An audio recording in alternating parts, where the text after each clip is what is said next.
আসসালামু আলাইকুম এভরিওয়ান। হযরত ইব্রাহিম আলাইহিস সালামের পুত্র কোরবানির কাহিনী। হযরত ইব্রাহিম আলাইহিস সালামের শিশু পুত্র ইসমাইলের বয়স যখন 9 বছর ছিল, জিলহজ মাসের 8 তারিখে রাত্রিতে হযরত ইব্রাহিম আলাইহিস সালামের বিবি হাজেরা গৃহে নিদ্রায় ছিলেন এবং সেই স্থানে তিনি স্বপ্ন দেখলেন। আল্লাহ তাআলা তাকে আদেশ করলেন, ইয়া ইব্রাহিম, তুমি আমার নামে কোরবানি করো। হযরত ইব্রাহিম আলাইহিস সালাম প্রাক্তনকালে উঠিয়া আল্লাহর উদ্দেশ্যে সমস্ত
বাড়ছি তো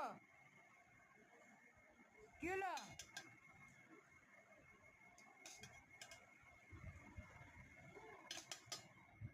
সাদিয়া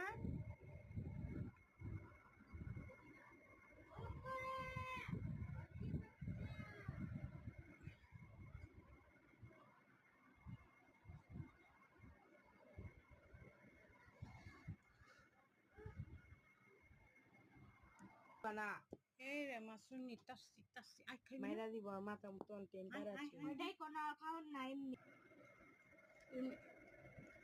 তাহলে বো আই যে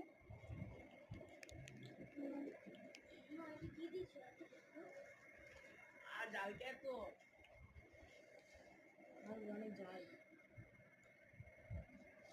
চাপসি ওঠ আরে তো খাবার নাই দাদা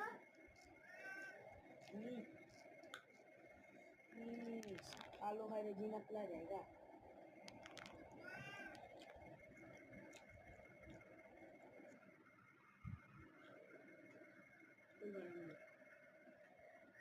এটা ফটো দে বন্ধ কর, মোবাইল বন্ধ কর।